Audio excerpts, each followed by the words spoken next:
जय हिंद दोस्तों, Sandeep tricky math special YouTube channel में आप सभी का स्वागत है। तो बिहार पुलिस न्यू भर्ती 2023 के लिए हम लोग विज्ञान की बहुत ही महत्वपूर्ण क्वेश्चंस को देखने वाले हैं, जो कि साइंस के ये प्रैक्टिस सेट नंबर 2 है। इससे पहले हम लोग प्रैक्टिस सेट 1 को कवर कर चुके थे। उसे अगर आप नहीं देखे होंगे तो उसे आप जरूर ही देख लीजिएगा। तो चलिए दोस्तों, सेशन को स्टार्ट करते हैं और देखते हैं हम लोग बारी बारी से प्रश्न को। और यहाँ पे प्रश्न है कि कंप्यूटर की भाषा में कंपाइलर होता है। तो यहाँ पे चारों ऑप्शन को सही से देख लीजिए। देखिए, यहाँ पे कंपाइलर का बात किया गया है, तो ये होता है उच्च स्तरीय भाषा को मशीन स्तरीय भाषा में रूपांतरण करने का एक प्रोग्राम के रूप में होता है कंप्यूटर की भाषा में कंपाइलर। ठीक है, यानी कि इस प्रश्न का जो राइट आंसर हो जाएगा ऑप्शन नंबर यहाँ पे जो सी ऑप्शन है इस प्रश्न का सही आंसर हो जाएगा।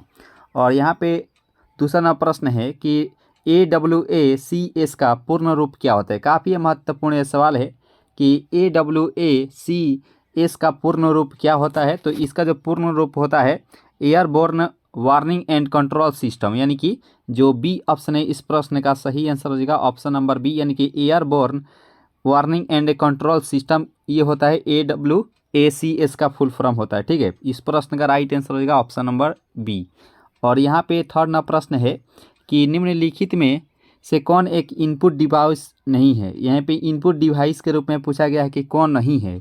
तो इसका जो सही आंसर हो जाएगा यह माइक्रो प्रोसेसर जो है ये नहीं होता है इनपुट डिवाइस, यानी कि ऑप्शन नंबर यहाँ पे जो डी ऑप्शन है इस प्रश्न का सही आंसर हो जाएगा option number D.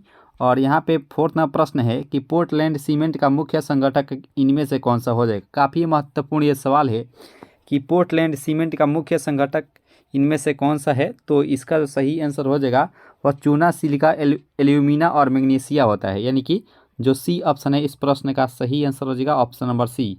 C is the right answer for this question. और यहाँ पे प्रश्न है कि फोटोग्राफी में पिक्चर के रूप में प्रयोग होता है। यहाँ पे काफ़ी महत्वपूर्ण ये सवाल है कि फोटोग्राफी में पिक्चर के रूप में प्रयोग होता है सोडियम थायोसल्फेट, बोरॉक्स, सोडियम सल्फेट या अमोनिया फॉस्फेट। तो इसका जो सही आंसर होगा 5 का और सोडियम थायोसल्फेट जो है इसमें प्रयोग किया जाता है, यानी कि जो ए ऑप्शन है इस प्रश्न का सही आंसर हो जाएगा ऑप्शन नंबर ए। आइए दोस्तों, हम लोग 6 नंबर प्रश्न में देखते हैं, जो कि काफ़ी महत्वपूर्ण ये सवाल है कि रेक्टिफायर का प्रयोग किया जाता है। काफ़ी महत्वपूर्ण ये सवाल है कि रेक्टिफायर का प्रयोग किया जाता है। तो इसमें जो है AC को DC में बदलने के लिए रेक्टिफायर का प्रयोग किया जाता है, यानी कि जो डी ऑप्शन है इस प्रश्न का सही आंसर हो जाएगा ऑप्शन नंबर डी। और यहाँ पे चलिए 7 नंबर प्रश्न को कवर कर लेते हैं, जो कि काफ़ी महत्वपूर्ण ये सवाल है। इससे रिलेटेड हम लोग बहुत से सवालों को कवर करेंगे दोस्तों कि रतौंधी किस विटामिन की कमी से होता है। तो सबसे पहले इसके आंसर जान लेंगे कि रतौंधी जो है यह विटामिन ए के कमी के कारण होता है, जिसके रासायनिक नाम होता है रेटिनॉल। यानी कि विटामिन ए का रासायनिक नाम क्या होता है, तो रेटिनॉल होता है, यानी कि जो ए ऑप्शन है इस प्रश्न का राइट आंसर हो जाएगा। और विटामिन बी के कमी से बेरी नामक रोग होता है, याद रखें दोस्तों। और विटामिन B12 में जो है वह कोबाल्ट धातु पाया जाता है, याद रखें दोस्तों। विटामिन B12 में कौन सा धातु पाया जाता है, तो कोबाल्ट नामक धातु पाया जाता है। और विटामिन डी के कमी से रिकेट्स नामक रोग होता है। और विटामिन सी के कमी से जो है वह स्कर्वी रोग होता है। ठीक है, तो इस प्रश्न का जो राइट आंसर हो जाएगा ऑप्शन नंबर यहाँ पे जो ए ऑप्शन है इस प्रश्न का सही आंसर हो जाएगा। और यहाँ पे देखिए 8 नंबर प्रश्न को कि स्थिर पानी में मिट्टी का तेल डालने पर मच्छर कम होते हैं क्योंकि क्या होता है। तो इस प्रश्न का राइट आंसर क्या होगा कि स्थिर पानी में मिट्टी का तेल डालने पर मच्छर कम होते हैं, क्योंकि इसमें क्या होता है कि लार्वा के सांस में बांधा डालता है। ठीक है, ये यानी कि इस प्रश्न का जो राइट आंसर हो जाएगा, यानी कि जो सी ऑप्शन है इस प्रश्न का सही आंसर हो जाएगा ऑप्शन नंबर सी। सी जो है इस प्रश्न का राइट आंसर हो जाएगा। और यहाँ पे 9वां प्रश्न है कि कंप्यूटर में प्रयुक्त असेंबली की भाषा होती है। यहाँ पे इस प्रश्न का राइट आंसर क्या होगा कि कंप्यूटर में प्रयुक्त असेंबली भाषा होती है। तो 9वां प्रश्न का जो राइट आंसर हो जाएगा केवल बाइनरी संख्या। अब बाइनरी संख्या कौन सी होती है, तो 0 और 1 जो है इसमें बाइनरी संख्या के रूप में होती है, यानी कि कंप्यूटर की जो भाषा समझता है 0 और 1 ही भाषा वो समझता है। ठीक है, बाइनरी संख्या वही होती है, यानी कि जो बी ऑप्शन है इस प्रश्न का राइट आंसर हो जाएगा ऑप्शन नंबर बी। इसका अगर PDF चाहिए तो PDF आपको टेलीग्राम ग्रुप से ज्वाइन होते हैं तो इसका PDF डाउनलोड करके आप प्रैक्टिस कर सकते हैं। आंसर के साथ आपको ये PDF प्रोवाइड किया जाएगा, जहाँ से आप कभी भी जो है PDF डाउनलोड करके प्रैक्टिस कर सकते हैं। और यहाँ पर देखिए प्रश्न को कि इनमें से कौन सा रोग वैक्सीन द्वारा नहीं रोका जा सकता है। काफ़ी महत्वपूर्ण ये सवाल है कि इनमें से कौन सा जो रोग है वह वैक्सीन द्वारा नहीं रोका जा सकता है, तो वह मधुमेह होता है। मधुमेह जो है वह जो वैक्सीन के कारण जो है वह नहीं रोका जा सकता है, याद रखें दोस्तों। यानी कि इस प्रश्न का राइट आंसर हो जाएगा मधुमेह। आइए दोस्तों हम लोग 11वें प्रश्न को देखते हैं। और यहाँ पे 11वां प्रश्न है कि स्पॉन्डिलिटीज नामक रोग किस अंग को प्रभावित करता है। तो यहाँ पे फेफड़ा, वृक्क, मेरुदंड या मस्तिष्क गुहा। स्पॉन्डिलिटीज जो है यह जो प्रभावित जो करता है, इसका जो राइट आंसर हो जाएगा वह मेरुदंड को करता है, यानी कि इस प्रश्न का राइट आंसर हो जाएगा ऑप्शन नंबर सी। और यहाँ पे प्रश्न देखिए कि वॉशिंग सोडा यानी कि धोने का सोडा क्या होता है। Sodium chloride, sodium carbonate, sodium bicarbonate और कैल्शियम कार्बोनेट। तो यहाँ पे देखिए वॉशिंग सोडा का बात किया गया है तो ये होता है सोडियम कार्बोनेट, यानी कि जो बी ऑप्शन है इस प्रश्न का राइट आंसर हो जाएगा ऑप्शन नंबर बी। और खाने वाला सोडा क्या होता है, तो सोडियम बाइकार्बोनेट। सोडियम बाइकार्बोनेट ये खाने वाला सोडा होता है और धोने वाला सोडा जो है सोडियम कार्बोनेट होता है, ये भी याद रखिएगा। यानी कि जो बी ऑप्शन है इस प्रश्न का राइट आंसर हो जाएगा। और यहाँ पे प्रश्न है कि रासायनिक यौगिक का सबसे छोटा संभावी यूनिट कौन सा हो जाएगा। ये परमाणु, इलेक्ट्रॉन, अणु या प्रोटॉन। तो यहाँ पे इस प्रश्न का राइट आंसर क्या होगा कि रासायनिक यौगिक का सबसे छोटा प्रभावी यूनिट क्या होता है, तो यह होता है अणु, यानी कि ऑप्शन नंबर यहाँ पे जो डी ऑप्शन है इस प्रश्न का सही आंसर हो जाएगा ऑप्शन नंबर डी। और यहाँ पे 14वां प्रश्न को आप सही से देख सकते हैं स्क्रीन पर, जो कि काफ़ी महत्वपूर्ण ये सवाल है कि फोटोग्राफी के उपयोग हाइपो रासायनिक रूप से क्या होता है। सिल्वर बोरोबाइड यानी कि AgBr, sodium thiosulphate, sodium phosphate या सिल्वर नाइट्रेट। तो यहाँ पे इस प्रश्न का राइट आंसर क्या होगा कि फोटोग्राफी के उपयोगी हाइपो रासायनिक रूप से क्या होता है, तो यह एक प्रकार का सोडियम थायोसल्फेट होता है, यानी कि जो बी ऑप्शन है इस प्रश्न का राइट आंसर हो जाएगा option number B. B is the right answer for this question. और यहाँ पे देखिए प्रश्न को कि मरकट यानी कि इमर से किससे बनाया जाता है। काफ़ी महत्वपूर्ण यह सवाल है कि मरकट जो है किससे बनाया जाता है, क्या कार्बन, सिलिका, स्वर्ण या बेरिलियम। तो देखिए इसका जो सही आंसर हो जाएगा यह बेरिलियम से जो है मरकट बनाया जाता है, यानी कि इस प्रश्न का राइट आंसर हो जाएगा ऑप्शन नंबर सी। सी जो है इस प्रश्न का सही आंसर हो जाएगा। और 16वां प्रश्न है कि किसके कमी के कारण अरक्तता होती है। आयोडीन, कैल्शियम, लोहा या पोटेशियम। यहाँ पे इस प्रश्न का सही आंसर क्या होगा कि किसके कमी के कारण जो है अरक्तता होती है, तो यह होती है लोहा के कमी से, यानी कि एनीमिया जो है वह लोहा के कमी से के कारण ही संभव हो पाती है, यानी कि इस प्रश्न का राइट आंसर हो जाएगा ऑप्शन नंबर जो डी ऑप्शन है इस प्रश्न का राइट आंसर हो जाएगा। लोहा जो है वह हरी साग सब्जियों में जो है वह लोहा उपस्थित रहता है, ये भी याद रखिएगा। और यहाँ पे प्रश्न है कि शुद्ध जल का जो है जल का शुद्ध होता है, यानी कि जल जो है वह शुद्ध कैसा होता है, ये वर्षा के जल जो है वह शुद्ध रूप से होता है। ठीक है, इस प्रश्न का राइट आंसर हो जाएगा ऑप्शन नंबर ए। ए जो है इस प्रश्न का राइट आंसर हो जाएगा। और जल का pH मान 7 होता है क्योंकि जल जो है वह उदासीन होता है। और भारी जो जल होता है, भारी जल का सूत्र होता है वह D2O जो है भारी जल का सूत्र होता है। साधारण जल का सूत्र होता है H2O, ये भी याद रखेगा। वह भारी जल का अगर द्रव्यमान संख्या पूछे तो ये 20 होता है, ये भी याद रखेगा। और साधारण जल का अगर पूछे तो ये होती है 8 दूनी 16 यानी कि 2 18, यानी कि 18 जो है वह साधारण जल का द्रव्यमान संख्या होती है और इसकी जो है वह 20 होती है, यह भी याद रखेगा। और यहाँ पे 58वां प्रश्न है कि नीली क्रांति किससे संबंधित है। कृषि से, लौह इस्पात, मत्स्य उद्योग या सिंचाई से। तो देखिए नीली क्रांति का बात किया गया है, तो ये नीली क्रांति जो संबंधित होता है वह मत्स्य उद्योग से होती है, यानी कि इस प्रश्न का राइट आंसर हो जाएगा ऑप्शन नंबर डी। और यहाँ पे 19वां प्रश्न है कि नाइट्रोजन यौगिकीकरण के लिए जिम्मेदार बैक्टीरिया निम्न के जड़ में पाया जाता है। यहाँ पे इस प्रश्न का राइट आंसर क्या होगा कि नाइट्रोजन यौगिकीकरण के लिए जिम्मेदार बैक्टीरिया निम्न के जड़ में पाया जाता है। तो इसका जो सही आंसर हो जाएगा वह हो जाएगा 19 का हो जाएगा ऑप्शन नंबर सी, CB के पौधे में, यानी कि ऑप्शन नंबर यहाँ पे जो सी ऑप्शन है इस प्रश्न का राइट आंसर हो जाएगा। और एक दोस्तों क्वेश्चन हम लोगों से ज़्यादातर एग्जाम में पूछ लिया जाता है कि दलहनी पौधों के जड़ों में जो है वह कौन सा जीवाणु पाया जाता है। कमेंट बॉक्स में आपका आंसर जरूर ही आना चाहिए कि दलहनी पौधों या पौधों के पेड़ों में जो है वह कौन सा जीवाणु पाया जाता है दलहनी पौधों में, ठीक है, उसके जड़ों में। और यहाँ पे प्रश्न है कि लोहे का सबसे बहुल स्रोत क्या होता है।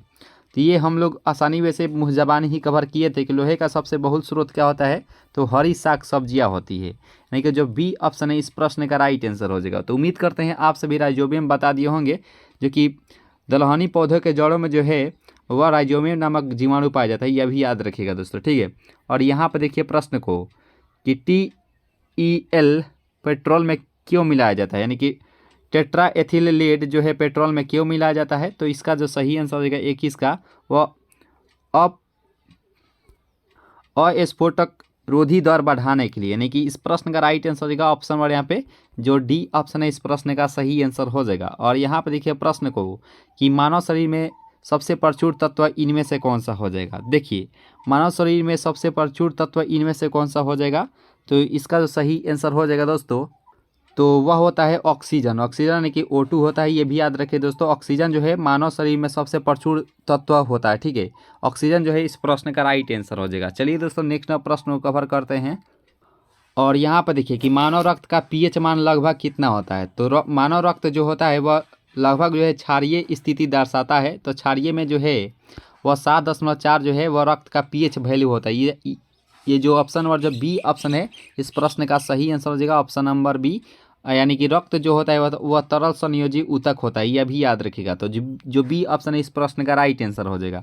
और यहाँ पे 24वां प्रश्न है कि किस प्रक्रम द्वारा कर्पूर यानी कि कैंपर आसानी से शुद्ध किया जा सकता है, यानी कि कपूर नहीं होता है, तो ये इसका जो राइट आंसर हो जाएगा यह होता है ऑप्शन नंबर यहाँ पे जो ए है ऊर्ध्वपातन, जो कि राइट आंसर हो जाएगा। कपूर एक ऐसा जो है पदार्थ होता है जो कि ठोस अवस्था में रहते हुए भी ये जब जलता है तो ये सीधे द्रव में न बदलकर ये गैस अवस्था में बदल जाता है, जो कि ऊर्ध्वपातन के कारण ही जो है वह संभव हो पाता है। इस प्रश्न का राइट आंसर हो जाएगा ऑप्शन नंबर ए। और यहाँ पर देखिए प्रश्न हो कि कार्बन का न्यूनतम प्रतिशत किस में होता है। काफ़ी ये महत्वपूर्ण ये सवाल है कि कार्बन का न्यूनतम प्रतिशत किस में होता है, तो 25वां प्रश्न का जो राइट आंसर हो जाएगा वह पीटवा लोहा में होता है, यानी कि जो सी ऑप्शन है इस प्रश्न का सही आंसर हो जाएगा ऑप्शन नंबर सी। और जो भी दोस्त नए जुड़ेंगे चैनल से जरूर ही सब्सक्राइब कर लीजिएगा, वीडियो को जो है लाइक जरूर ही कर लीजिएगा दोस्तों। और यहाँ पे प्रश्न है कि अत्यधिक आघात वर्ध्य धातु कौन सा हो, यहाँ पे प्लेटिनम, चांदी, सोना या लोहा। तो यहाँ पे इस प्रश्न का राइट आंसर क्या होगा कि अत्यधिक आघातवर्ध्य धातु कौन सा है, तो 26वां प्रश्न का जो राइट आंसर हो जाएगा वह सोना होता है। सोना जो है इस प्रश्न का राइट आंसर हो जाएगा। सोना जो है मुक्त अवस्था में पाया जाने वाला तत्व होता है जो इसका जो है संचारण नहीं हो पाता है। और सोना की बात करें इसकी जो है यह किसी भी तत्व से जो है अभिक्रिया नहीं करता है। इस प्रश्न का राइट आंसर हो जाएगा ऑप्शन नंबर डी। और रक्त में कौन सा तत्व नहीं पाया जाता है, लोहा, तांबा, क्रोमियम या मैग्नीशियम। देखिए रक्त में जो है वह क्रोमियम नामक तत्व नहीं पाया जाता है। इस प्रश्न का जो राइट आंसर हो जाएगा ऑप्शन नंबर डी जो है इस प्रश्न का सही आंसर हो जाएगा। और 28वां प्रश्न आपके सामने है कि आलू के अंकुर उपयोगी है पोषण के लिए, श्वसन के लिए, जनन के लिए, कायिक वर्धन के लिए। तो यहाँ पे प्रश्न है कि आलू के अंकुर उपयोगी होते हैं, ये होते हैं जनन के लिए, यानी कि जो सी ऑप्शन है इस प्रश्न का सही आंसर हो जाएगा option number C is the right answer for this question. Session अगर अच्छी लग रही हो तो लाइक जरूर ही कीजिएगा दोस्तों, और चैनल पर अगर नए जुड़े हैं तो जरूर ही सब्सक्राइब भी कर लीजिएगा दोस्तों।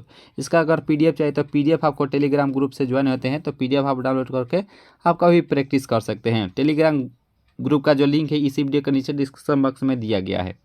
29वां प्रश्न आपके सामने है कि निम्न में से किस पौधे के वृद्धि में सबसे कम जल की आवश्यकता होती है, बबूल, यूकेलिप्टस, अमरूद या आम। तो इसका जो सही आंसर रहेगा 29 का वह होते हैं बबूल के पेड़, यानी कि ऑप्शन नंबर यहाँ पे जो ए ऑप्शन है इस प्रश्न का राइट आंसर हो जाएगा ऑप्शन नंबर ए जो है इस प्रश्न का सही आंसर हो जाएगा।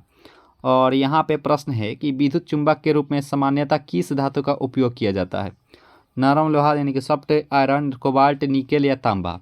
तो यहाँ पे इस प्रश्न का राइट आंसर क्या होगा कि विद्युत चुंबक के रूप में सामान्यतः किस धातु का उपयोग किया जाता है, तो इसमें जो है नरम लोहा का उपयोग किया जाता है, यानी कि जो बी ऑप्शन है इस प्रश्न का राइट आंसर हो जाएगा option number B is the right answer for this question. और यहाँ पे प्रश्न है कि गोबर गैस का प्रमुख अवयव इनमें से कौन सा हो जाएगा। यहाँ पे गोबर गैस का बात किया गया तो मीथेन, इथेन, क्लोरीन या प्रोपेन। तो यहाँ पे इस प्रश्न को देखते ही आपका आंसर आएगा ऑप्शन नंबर ए, जो कि बिल्कुल ही सही आंसर हो जाएगा ऑप्शन नंबर ए जो है इस प्रश्न का राइट आंसर हो जाएगा।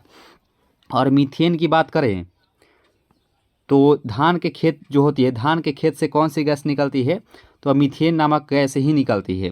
और गोल्डन राइस में कौन सा विटामिन पाया जाता है, कमेंट बॉक्स से आपका आंसर जरूर ही आना चाहिए दोस्तों कि गोल्डन राइस में जो है वह कौन सा विटामिन पाया जाता है, ये भी याद रखिएगा कि गोल्डन राइस में जो भी दोस्त विटामिन ए बता रहे हैं वह बिल्कुल नहीं सही आंसर हो जाएगा। गोल्डन राइस में जो है विटामिन ए पाया जाता है, ये भी याद रखिएगा दोस्तों। और धान के खेत से जो गैसें निकलती है वह मीथेन नामक गैस होती है, और गोबर गैस का प्रमुख अवयव मीथेन ही होता है, ये भी याद रखिएगा दोस्तों, ठीक है। और मीथेन का सूत्र CH4 भी होता है, ये भी याद रखिएगा। और यहाँ पे प्रश्न है कि आइसक्रीम में जिलेटिन क्यों मिलाया जाता है, तो यहाँ पे इस प्रश्न का राइट आंसर क्या होगा 32 का। चारों ऑप्शन को आप सही से देख लीजिए, ये आइसक्रीम में जिलेटिन क्यों मिलाया जाता है, तो यहाँ 32वां प्रश्न का जो राइट आंसर हो जाएगा रवा बनने से बचने के लिए, यानी कि जो बी ऑप्शन है इस प्रश्न का राइट आंसर हो जाएगा ऑप्शन नंबर बी। और यहाँ पे 33वां प्रश्न है कि एनाटॉमी विज्ञान की वह शाखा है जिसका संबंध होता है। चारों ऑप्शन को आप सही से देख सकते हैं दोस्तों, ये एनाटॉमी विज्ञान की वह शाखा है जिसका संबंध होता है, इसका जो संबंध होता है वह प्राणी एवं पौधे की रचना से। ये जो ए ऑप्शन है इस प्रश्न का राइट आंसर, जो ए ऑप्शन है इस प्रश्न का सही आंसर होगा प्राणी और पौधों की रचना से संबंधित रखता है एनाटॉमी। और यहाँ पे प्रश्न है कि मिर्गी एक बीमारी होती है त्वचा से, स्नायु प्रणाली से, श्वसन प्रणाली से या हृदय की। यहाँ पे मिर्गी एक बीमारी होती है तो ये होती है स्नायु प्रणाली की, यानी कि जो बी ऑप्शन है इस प्रश्न का सही आंसर हो जाएगा option number B. B is the right answer for this question. तो दोस्तों इस प्रकार से इस महत्वपूर्ण सेशन को यहीं पे खत्म करते हैं। सेशन अगर अच्छी लगी हो तो लाइक जरूर ही कीजिएगा दोस्तों, और चैनल पर अगर नए जुड़े हो तो जरूर ही सब्सक्राइब कर लीजिएगा। मिलेंगे नेक्स्ट क्लास में नई उम्मीदें के साथ, तो हंसते रहिए और मुस्कुराते रहिए और अपनी तैयारी को जो है मजबूत करते रहिए। अभी के इतना है दोस्तों, जय हिंद।